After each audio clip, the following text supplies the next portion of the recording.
Kalau kita bicara kasus ya, mungkin teman-teman menanyakan ya, kita Pariaman sudah dinyatakan kota layak anak. Dan itu stratanya sudah meningkat dari Madya ke strata Nindya. Benar. Ya. Pertanyaannya kok kasus kekerasan masih banyak gitu. Banyak, bahkan meningkat ya. Iya, Bu. Tapi kalau untuk kasusnya nih, Bu, yang paling sering itu apa, Bu? Yang masuk laporan ke kita ya? Iya, Bu. Yang paling sering apakah kasus kekerasan anak, perempuan, atau apa, Bu? Assalamualaikum warahmatullahi wabarakatuh. Halo sana info Pariaman sadonyo. Jadi kali ini kita sudah kedatangan tamu yang sangat luar biasa. Beliau merupakan Kepala Dinas DP3 AKB Kota Pariaman. Ya, kita ucapkan selamat datang kepada Ibu Lucy. Iya, Iya, Bu. Gimana, Bu, keadaannya, kabarnya sekarang nih, Bu? Apalagi sekarang kan cuaca nggak menentu ya, Bu. Oh. Nah, gimana nih kabarnya Ibu nih? Di bulan Desember ini kan rata-rata hujan ya. Iya, Bu. Jadi insya Allah sehat. Sehat ya, Bu. Perjalanan di sini tadi gimana, Bu? Ada kendala nggak kira-kira, Bu, untuk perjalanannya tadi? Non macet. Non macet ya, Bu. Non macet. Alhamdulillah, untung ya nggak ada kendala untuk perjalanan.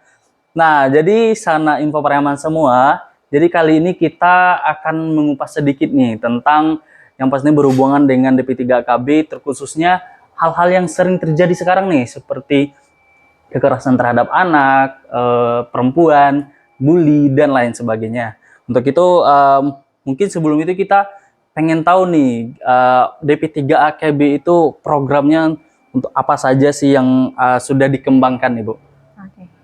Untuk perkembangan program ya, jadi harus tahu dulu Dinas Pemberdayaan Perempuan, Perlindungan Anak dan Keluarga Berencana Kota Pariaman itu ada di situ ada dua bidang. Dua bidang. Pertama perlindungan perempuan dan pemberdayaan perempuan dan perlindungan anak, dan satu lagi bidang pengendalian penduduk, itu yang KB tadi. Jadi masing-masing punya tusi di situ.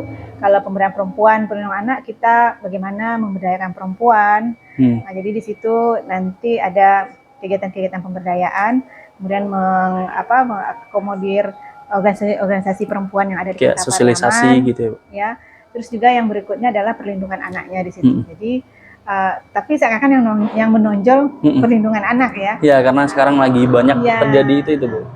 Jadi kasus-kasus kekerasan terhadap perempuan maupun terhadap anak di Kota Pariaman itu kita akan mendampingi, dan juga kita melakukan sosialisasi untuk mencegah terjadinya kekerasan terhadap perempuan dan anak dengan melakukan roadshow di desa, dari desa, kelurahan, dan juga ke sekolah, atau bahkan kita mengundang stakeholder terkait, misalnya guru ya, guru SMA, SMP, SD, itu sudah kita undang sampai ke guru-guru PAUD untuk kita berikan pemahaman dan sosialisasi agar mereka memahami dan berusaha nanti mencegah terjadinya kekerasan terhadap perempuan dan anak ini. Oh, luar biasa. Jadi benar-benar mengedukasi ke seluruh aspek ya, Bu? Seluruhnya. Ya, karena itu sangat mempengaruhi, apalagi dengan hal-hal yang banyak terjadi sekarang. Ya. Nah, kalau untuk mungkin boleh nggak, Bu, diceritakan gimana catatan akhir tahun tentang kasus perempuan anak ini, Bu? Khususnya ada di Kota Pariaman, Bu. Mungkin ada peningkatan atau pengurangannya, Bu? Mungkin boleh diceritakan. Kalau kita bicara kasus ya, mungkin teman-teman menanyakan ya, kita Pariaman sudah dinyatakan kota layak anak. Dan itu stratanya sudah meningkat dari Madya ke strata Nindya. Benar, ya. Dan itu perlu perjuangan untuk mendapatkan strata Nindya. Setelah 6 kali berturut-turut kita 6 kali, Bu. Dapat Madya baru tahun 2022 ya kemarin. 2022. Kita mendapatkan di strata Nindya, berarti Pariaman sudah menjadi kota yang layak anak. Nah, pertanyaannya kok kasus kekerasan masih banyak gitu. Banyak, bahkan meningkat ya. Iya, Bu. Nah, kita lihat dari perspektif di sini masyarakat sudah berani melaporkan apabila terjadi kekerasan terhadap mereka ataupun anak-anak mereka. Nah, jadi dengan sosialisasi yang kita berikan kepada masyarakat ya, kalau ada kasus kekerasan terhadap anak itu jangan mau diam saja atau damai atau sebagainya, tapi kita speak up. Harus berani tidak lanjuti Harus ya. Bu? berani Iya. melapor agar memberikan efek jerak pada pelaku. Nah, Be- sosialisasi ini yang berhasil sehingga laporannya banyak. Ya. Wah, Nah, jadi tidak ada kasus yang didiamkan. Lalu kita itu tindak benar lanjut. selalu ditindaklanjuti berarti. Bu? Jadi seakan kasus ini banyak terjadi di Kota Pariaman dan kita alhamdulillah kita lakukan pendampingan ya sampai sidang, bahkan ke tempat penitipan anak kalau misalnya adalah anak yang berhadapan dengan hukum, kita titipkan ke penjara anak dan korbannya juga kita rehabilitasi ya. Ada RPSA kita kerjasama dengan RPSA dan ini tindakan ini kita lakukan untuk mendampingi korban-korban tersebut ya. Tapi kalau untuk kasusnya nih Bu, yang paling sering itu apa Bu? Yang masuk laporan ke kita ya? Iya Bu, yang paling sering apakah kasus kekerasan anak, perempuan atau apa Bu? Jadi mungkin kita gambarkan seperti ini, sepanjang tahun 2024 itu kita mendampingi sebanyak 31 kasus. Wah, 31 kasus. Kekerasan seksual. Kekerasan seksual itu. Kemudian 13 kasus anak yang berhadapan dengan hukum. Nah, jadi yang dikatakan anak itu adalah seseorang yang berusia di bawah 18 tahun. Mulai dari dalam kandungan sampai usia di bawah 18 tahun. Jadi 17 itu masih anak. Oh, 17 masih anak ya, Bu? Masih anak, ya. Walaupun udah punya KTP kan. Iya, benar. Tapi dalam status hukum mereka masih tergolong ke dalam hukuman anak. Ya. Nah, ini yang menjadi kesempatan bagi orang mungkin ya, menjadikan anak yang terdepan. Misalnya kasus pencurian anak yang di depannya nanti ada yang menadah gitu. Atau kurir narkoba dan segala macam. Dan kita sudah mendampingi sekitar 13 kasus anak berhadapan dengan hukum. Wah, 13 kasus anak. Berarti kalau untuk tahun sebelumnya itu peningkatan atau gimana, Bu? Peningkatan, Bu. Iya. Ya, memang anak ini nggak hanya kita saja ya. Iya, benar. Kita adalah salah satu bagian dari pemerintah yang mengayomi anak, melindungi anak, tapi ada juga bagian lain ini ya, mama, orang tua, keluarga, lingkungan, berarti semuanya harus peduli terhadap anak. Kalau kita di dinas sifatnya mensosialisasikan, memberikan pemahaman bahwa kekerasan terhadap anak itu banyak macamnya. Ya, ada kekerasan fisik, psikis, kekerasan ekonomi, dan kekerasan seksual. Tapi yang terekspos baru seksual ya. Dan juga dengan pemahaman ini kami mengharapkan masyarakat lebih aware terhadap anak, walaupun bukan anak mereka, tapi semua anak itu adalah anak kita. Itulah prinsip yang kita pegang. Berarti di Pariaman ini yang paling, bukan Pariaman sih Bu, berarti tentang kasus ini tuh yang paling menonjol itu seharusnya lingkungan berarti. Ya berarti tugas dari P3KB itu kita memberitahu, mengedukasi, kita mensosialisasikan edukasi masyarakat agar peduli terhadap anak, karena anak ini tanggung jawab kita bersama. Benar-benar. Ya kan? Ya. Itu yang paling berperan penting itu mempengaruhi anak itu, apalagi dalam mentalnya yang down itu, menurut Ibu lingkungannya atau orang tua yang paling berperan penting, Bu? Itu yang paling berperan itu orang tua, lingkungan keluarga. Keluarga, kemudian lingkungan masyarakat, sampai lingkungan tingkat kota. Dan Aldi, kasus kekerasan terhadap anak ini pelakunya paling banyak itu adalah orang terdekat. Yang belakang ini sering terjadi emang orang-orang yang dikenal sama anak, bahkan orang terdekatnya. Seluruh pelaku misalnya paman, tetangga, kemudian sampai ke orang tua ada juga ya Bu, kemarin kasusnya. Ayah tiri, ayah kandung, bahkan ayah kandung pun telah terjadi di kota kita. Ya, ini agar menjadi perhatian kita semua ya, bagaimana keluarga itu bisa menjadi suatu keluarga yang berketahanan, sehingga anak itu anak itu memang titipan Tuhan yang harus kita jaga baik-baik, kita berikan hak-haknya sehingga bisa tumbuh kembang dengan baik dan nantinya bisa menjadi generasi emas yang lebih bagus ya. Cuman kalau untuk persepsi Ibu nih terhadap kasus-kasus tersebut, apalagi kan sekarang beritanya banyak tersebar itu masih Pariaman terhadap kasus kekerasan orang tua. Nah, kalau orang tuanya udah seperti itu kepada anak, baik itu anak tiri sebagainya, itu gimana Bu untuk agar si anak itu lebih bisa backup atau teredukasi, Bu? Apakah itu tergantung lingkungannya itu gimana, Bu?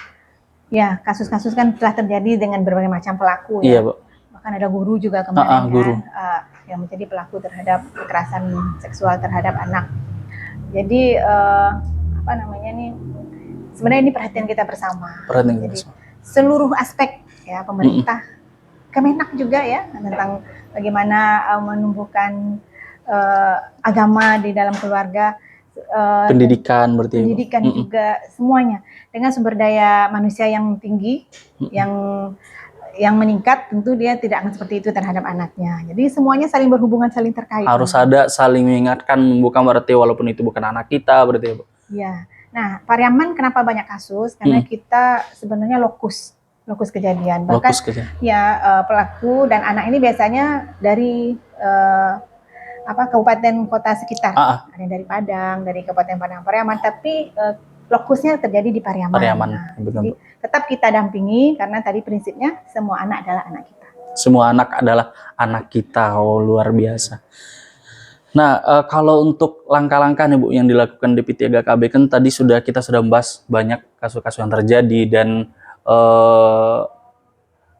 mulai dari keluarga sampai orang terdekat yang menyebabkan kasus itu terjadi. Langkah-langkahnya mungkin kalau selain sosialisasi, itu apa Bu? Kalau langkah-langkah dari P3KB dalam menangani hal tersebut? Ya, sosialisasi ini kita roadshow ya, ke seluruh desa dan kelurahan. Di desa itu sendiri kita telah menginisiasi terbentuknya Desa Ramah Perempuan dan Anak. Desa Ramah Perempuan. DRPPA. Seluruh desa dan kelurahan sudah menyatakan sebagai desa yang ramah perempuan dan peduli anak. Seluruh desa di Kota Pariaman ini, Bu? Kota Pariaman, dan waktu itu di launching oleh Menteri Pemberdayaan Perempuan Ibu Bintang langsung tahun 2022 kalau nggak salah ya. Menteri langsung yang meresmikan ada DRPPA 71 desa kelurahan di Kota Pariaman adalah desa yang DRPPA, desa yang peduli perempuan dan ramah anak. Desa Ramah Perempuan dan Peduli Anak. Ramah perempuan dan peduli anak. Jadi kalau ada kasus tingkat desa, misalnya perempuan ada perkelahian di rumah tangga, itu diselesaikan tingkat desa dulu. Tingkat desa dulu. Jangan sampai ke kita ya, atau langsung ke kepolisian, tapi tingkat desa dulu karena desa kita sudah desa ramah perempuan. Berarti secara kekeluargaan dulu gitu ya. Dengan nenek mama di desa. Nenek mama, iya betul. Kalau mau kuat juga mau dilanjutkan, ya udah kita fasilitasi juga. Lanjut tingkat atas ya.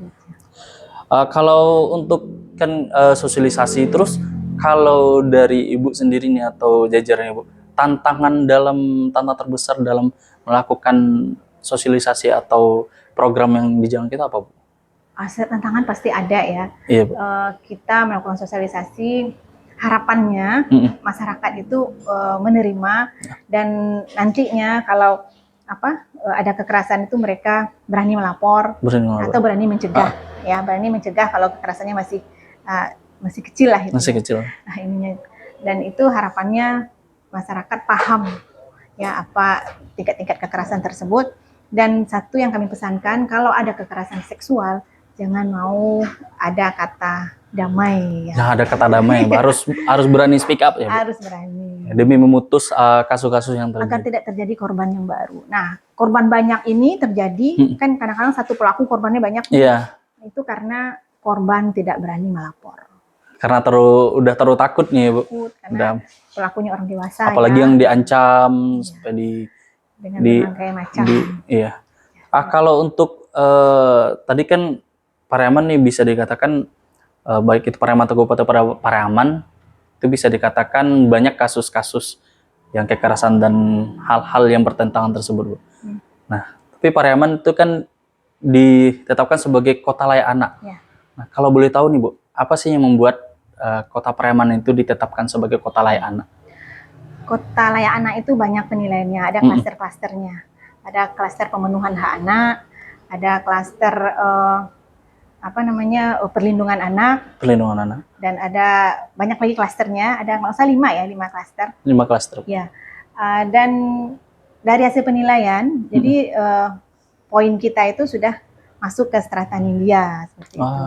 Jadi tidak hanya masalah kasus ya. Jadi bukan berarti daerah tersebut kasusnya banyak terus dia bukan kota layak anak. Kita contohkan Kota Padang, mereka itu sudah kota layak anak, stratanya sudah di atas Nindya. Pratama ya, utama ya. Jadi Di atas utama ada lagi, itu KLA, itu baru satu kota, itu Surabaya. Wah. Ya. Berarti yang Sumatera Barat belum nih, Bu? Belum ada. Oh, belum ada. Yang KLA belum ada, tapi yang utama itu Kota Padang. Nah, apakah di Kota Padang nggak ada kasus? Pasti ada. Pasti kan? ada, Nah, pasti jadi setiap kota pasti ada. Iya, bagaimana mereka menangani dan melakukan pendampingan terhadap kasus-kasus yang ada.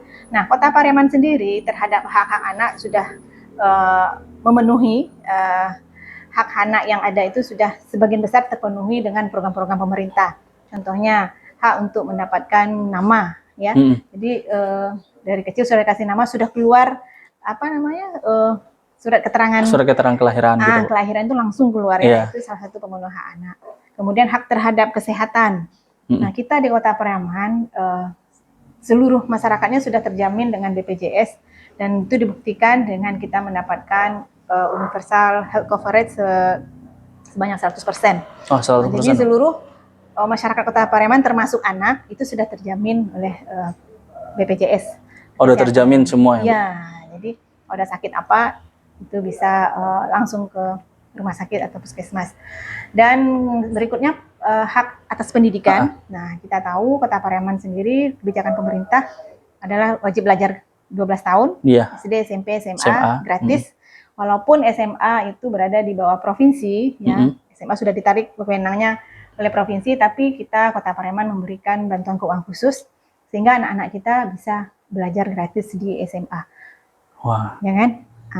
Jadi ini juga meningkatkan lama belajar dan IPM masyarakat Kota Pariaman. Tidak hanya sampai SMA, bahkan ada program Saga Saja. Ya, di mana masyarakat atau anak yang tidak mampu itu disekolahkan oleh pemerintah Kota Pariaman ke sekolah yang sudah MOU, itu juga bukan sekolah kampus, kampus yang ternama lah, ya, UI, ya, Telkom, ITPLN, PUPR. Yang diharapkan nanti anak kita yang sekolah di sana bisa bekerja dengan baik karena kampusnya kampus terbaik, sehingga bisa mengangkat derajat keluarganya keluar dari kemiskinan. Dan juga membawa nama baik Kota Pariaman pastinya. Ya, tentu saja. Ya, berarti kalau untuk yang kayak BPJS terus yang tadi itu hanya di Pariaman itu? Atau emang setiap... Saya rasa yang BPJS 100% itu cuma Pariaman, ya. Oh, cuma Pariaman, Bu? Wow, luar biasa. Dan juga SMA gratis ini Pariaman pionirnya. Yang lain tuh studi tiru ke sini, kok bisa sih kota menggratiskan SMA, padahal ini kan wewenang provinsi. Nah, itulah kecerdasan pemimpin kita, ya. Bagaimana kok bisa SMA bisa gratis, sehingga tidak ada lagi harusnya anak Kota Pariaman yang tidak sekolah sampai SMA. Itu juga dapat mengantisipasi hal yang terjadi kayak kekerasan terhadap anak. Ya, semakin tinggi tingkat pendidikan, tentu semakin tinggi juga preventif dirinya, cara pikirnya, dan sebagainya. Kalau membahas DP3AKB kembali nih, Bu, kan DP3AKB yang sekarang banyak terjadi Pariaman itu yaitu kasus stunting nih, Bu. Itu kan juga ranahnya DP3AKB. Nah, itu gimana, Bu, kalau DP3AKB dalam lebih menangani, apalagi sekarang kasus stunting itu kalau yang saya tahu itu udah makin meningkat gitu, Bu. Dari menurun. Ya, itu dari yang saya dengar, Apalagi sekarang kan kayak apa? Pariaman dalam menyeleksi, contohnya seperti untuk Paskibra kan itu susah mencari tingginya katanya gitu, Bu, katanya. Nah, itu kalau untuk pendapat Ibu sendiri gimana, Bu? Boleh? Oke, stunting juga masuk dari salah satu tusi kita.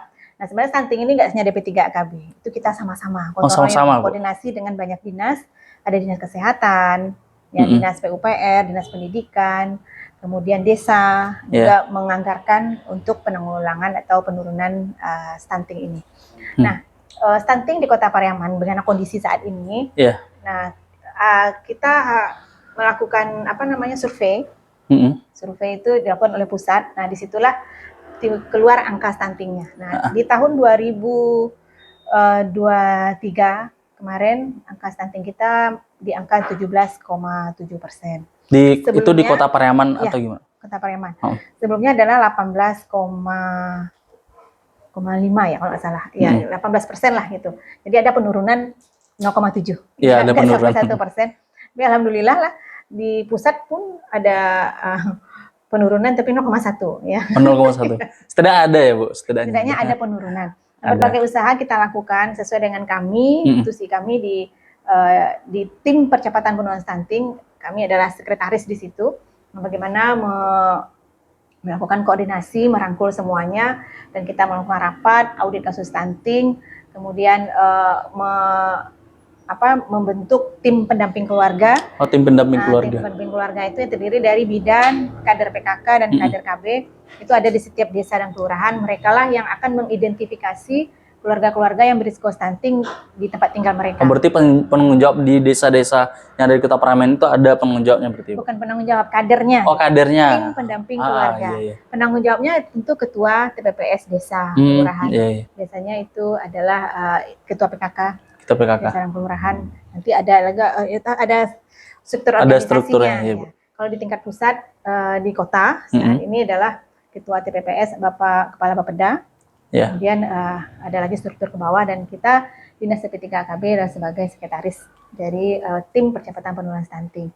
Jadi angka stunting kita menurun walaupun kecil, dan harapannya ke depan masyarakat semakin menyadari pentingnya menjaga gizi anak. Menjaga gizi, ya, dimulai dari 1000 hari pertama. 1000 hari pertama. Ya. Bahkan sebelum menikah, saat remaja putri, bagaimana remaja putri di tempat kita diberikan tablet tambah darah karena rata-rata mereka mengalami anemia. Kemudian calon pengantin kita berikan edukasi, ada BP4 juga di Kota Pariaman. Oh, jadi semua calon pengantin itu dapat juga, Bu? Iya, kita berikan pelatihan pranikah untuk persiapan mereka memasuki pernikahan. Dan salah satu materinya adalah bagaimana pencegahan terhadap stunting. Yang paling penting adalah ibu hamil juga, ya. Bagaimana selama masa 1000 hari pertama kehidupan itu asupan gizinya tercukupi, psikologis ibunya juga baik sehingga melahirkan anak yang sehat nantinya. Wow, luar biasa. Tapi kalau untuk stunting mungkin di Sumatera Barat, Ibu kalau boleh tahu, Pariaman ini kalau untuk tingkatnya itu lebih banyak stunting itu gimana, Bu? Pariaman sih biasa-biasa saja, ya. Jadi terjadi penurunan. Penurunan itu konstan, ya. Jadi ada yang turunnya drastis terus naik lagi, ada tuh, tapi kita turun bertahap. Nah, jadi kelihatanlah progresnya. Oh, jadi istilahnya Pariaman ada perubahan buat penurun tiap tahun. Ya. Oh, luar tapi biasa. Kan harapan kita penurunannya itu sampai angka 14. Sebagaimana pemerintah menetapkan targetnya ada 14%. Ya. Sedangkan kita sekarang masih 17,7, dan saat ini lagi turun juga tim survei dari pusat, ya, tim survei kesehatan Indonesia untuk mendata berapa persen angka stunting kita di tahun 2024. Lagi proses berarti ya, Bu? Iya, lagi proses. Kalau untuk sosialisasi yang dilakukan itu sama seperti yang kekerasan tadi, Bu, kayak roadshow juga, atau emang difokusin ke kader-kadernya gitu, Bu? Ya, jadi kalau kita kan punya TPK, nah tim pendamping keluarga inilah yang kita berikan pembekalan. Yeah. Itu juga ada insentifnya, ya. Mereka lah yang ke lapangan untuk mencari ibu-ibu hamil berisiko. Kemudian ada aplikasi yang mereka isi sehingga semuanya terjaring. Itu benar-benar didata berarti ya, Bu, per rumah-rumah. Luar biasa sekali. Dan saat ini ada gerakan genting orang tua asuh mencegah anak stunting, ya, yang baru di launching oleh Bapak Menteri. Jadi dengan genting ini diharapkan, kalau dulu kan Bapak asuh anak stunting, ini Bapak aja nih, ya. Kalau genting ini semuanya. Oh, udah semua Bapak sama Ibu, ya? Bapak, Ibu, BUMN, Aldi juga bisa, Andi juga bisa, ya. Semua bisa berkontribusi untuk menjadi orang tua asuh anak stunting. Genting namanya. Kepanjangannya apa tuh, Bu? Genting. Gerakan orang tua asuh. Orang tua genting. Stunting. Iya. Iya benar-benar. Jadi nggak mesti banyak, ya. Ada kalkulasinya, ya, misalnya 15.000 sehari, kita patungan berapa orang, sampai 6 bulan kita biayai makan anak-anak yang berisiko stunting tersebut, terutama anak-anak yang dari golongan tidak mampu, ya, desil 1 sampai 3. Nah, itu kita sudah ada datanya, kita sudah punya data. Jadi kalau berminat, yuk mari kita sama-sama menjadi orang tua asuh anak stunting. Insya Allah ini pahalanya dunia akhirat. Wow, Masya Allah. Mencegah generasi stunting, ya. Ya, biar pertumbuhan mengalir terus pahalanya. Pertumbuhan remaja atau anak di Kota Pariaman lebih meningkat, ya, Bu. Yang berminat silakan datang ke Dinas TP3KB atau nanti hubungi nomor telepon yang di bawah ini. Bisa jadi orang tua asuh. Tapi berarti kembali ke yang awal tadi, Bu, itu berani speak up berarti, ya, Bu. Iya. Iya. Kalau enggak harus jadi manusia yang berani. Kalau tidak ada laporan, otomatis akan susah berarti, Bu.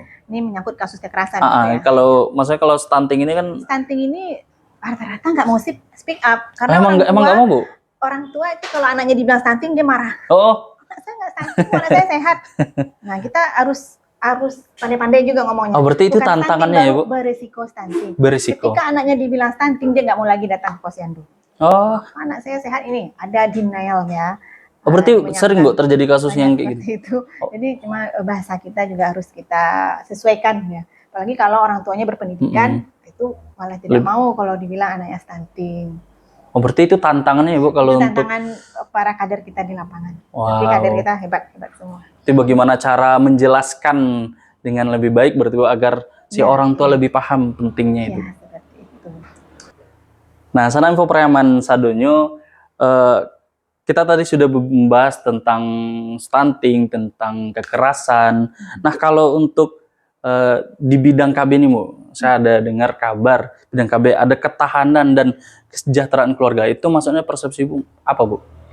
Ya, bidang Dalduk itu adalah pengendalian penduduk, salah satu stunting, bagaimana percepatan penurunan stunting, kemudian keluarga berencana, meningkatkan pemakaian alat-alat kontrasepsi, bagaimana keluarga tersebut bisa merencanakan kehamilan. Jangan sampai anaknya baru 1 tahun, ibunya hamil lagi. Wah. Nah, tentu nanti akan repot jadinya. Jadi harus ada jeda ya, Bu? Iya, jadi KB itu bukan menghambat kelahiran, tapi merencanakan lebih terencana. Nah, kemudian juga hasil akhirnya adalah bagaimana keluarga itu menjadi suatu keluarga yang punya ketahanan. Nah, ada namanya program Ibangga ya dari BKKBN ini ada dimensi yang harus dipenuhi dalam untuk menilai Ibangga ini. Ya.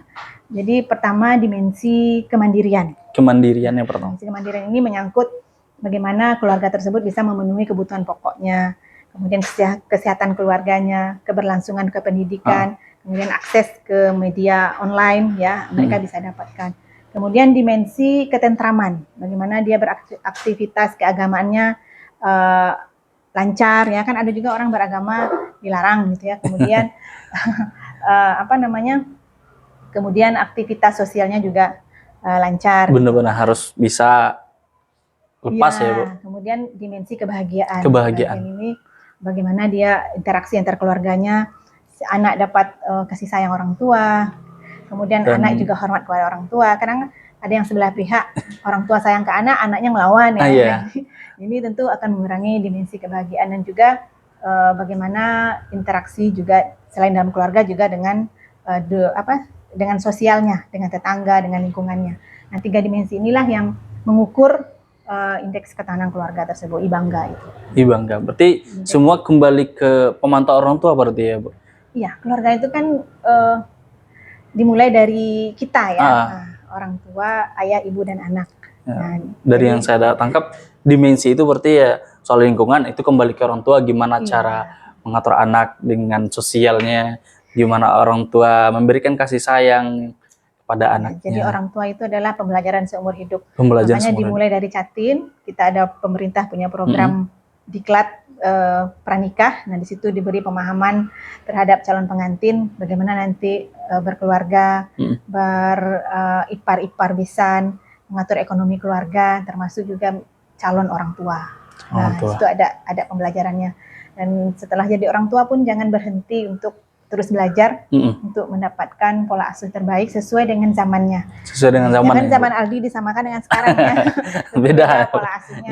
Sesuai dengan perkembangan zaman. Insya Allah kalau orang tua mau belajar, ya mau memahami dan dengan situasi sekarang ini menyesuaikan, tentu dengan ada prinsip yang mereka pegang, insya Allah anaknya bisa tumbuh dengan baik, tumbuh kembang dengan baik, mental dan fisiknya. Gitu wow, luar biasa. Nah, jadi ini terkhusus buat bapak-bapak tentang KB tadi, jangan tergesa-gesa ya, Bu. Ya, kan? KB buat bapak juga ada. Oh, KB buat bapak juga ada. Ibunya aja disuruh KB, ya. Tapi juga ada KB buat bapak, ya. Seperti kita tahu ada kondom atau malah yang kontab, ya. Yang kontab itu modus operasi pria, jadi steril ya buat prianya. Gitu. Jadi kasihan juga ibunya kan udah udah mengasuh anak, melahirkan anak, disuruh lagi pakai KB. Ditahan gitu ya. Bapaknya aja yang pakai KB. Bapak. Berminat, Aldi belum nikah. Belum Bu, belum, terus cepat nanti. Ya. Mungkin boleh Bu minum dulu, biar lebih rileks, biar lebih santai, minum dulu. Kok disetting lah.